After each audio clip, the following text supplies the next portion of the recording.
Bonsoir à tous. Voilà, je suis heureux de pouvoir dire un mot de mon témoignage. Je remercie les frères de m'avoir donné la place. Alors voilà, moi j'ai grandi dans un foyer chrétien.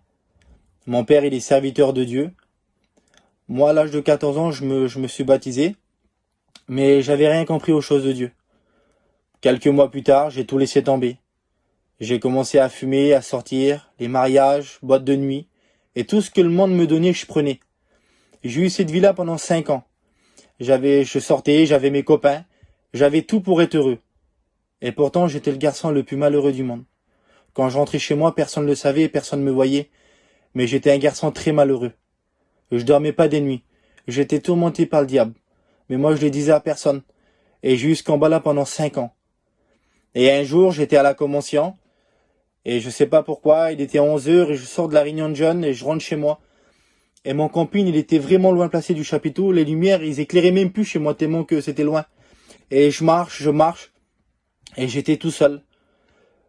Personne. Pas de voiture, rien du tout dans le noir. Et je commence à marcher. Et quand je commence à marcher, je vois une voiture arriver. Elle arrive vers moi comme ça. Et elle s'arrête. Et il y a une personne qui sort de la voiture et commence à dire « Seigneur, je l'ai enfin trouvé, je l'ai enfin trouvé ».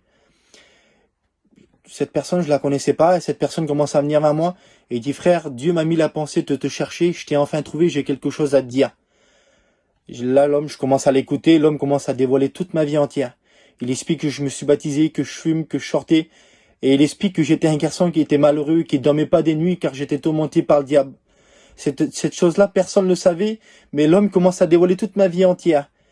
Et quand l'homme il me dit ça, je comprenais rien du tout qu'est-ce qui se passait. Il commence à me prendre dans ses bras et me dit « Jésus t'aime, Jésus t'aime, Jésus t'aime ». L'homme prend sa voiture et s'en va. Et je comprenais pas du tout. Je vais à la réunion et je vois qu'il n'y a rien qui se passe. Et cette expérience-là m'avait un peu endurci parce que je me disais, si là j'ai pas donné mon cœur à Dieu, à quel moment j'allais le donner? Et j'ai fait des réunions et des mois et des années ont passé. Et à un certain moment, j'en avais marre de ma vie. J'en avais vraiment marre de ma vie, j'avais seulement 20 ans. Et j'ai fait une prière à Dieu. J'ai dit, Seigneur, je voudrais que tu me brises car j'en ai marre de ma vie. Je voudrais que ma vie, elle change. Et j'ai dit, Seigneur, voilà, je te laisse le temps. Quand le jour que tu voudras me briser, ben, tu me briseras, je suis prêt. Et des jours ont passé, et un jour, j'étais à la réunion de jeunes à Marseille, à Châteauneuf. Et, vous savez, je me suis imaginé toutes les situations possibles, comment j'allais être brisé. Je me suis imaginé dans ma voiture, dans mon camping, dans une maison, où toutes les situations possibles, et toutes ces situations que j'imaginais, elles étaient de plus en plus belles, de plus en plus belles, de plus en plus belles. J'attendais ce moment avec patience. Et ce moment-là, je l'avais jamais imaginé.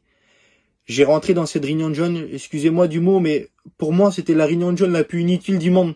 Quand j'ai ouvert la porte, je voulais partir, il y avait que 10 personnes dedans, j'allais jamais croire que Dieu, il allait changer ma vie à ce moment-là. Quand j'ai rentré dans cette réunion-là, je me suis assis, il y a eu un seul cantique. Dieu a touché mon cœur, il a brisé toute ma vie entière. Aujourd'hui, vous avez un homme heureux. J'ai la paix que Dieu m'a donnée, vous pouvez pas vous imaginer comment je suis heureux. Alors voilà, que Dieu vous bénisse.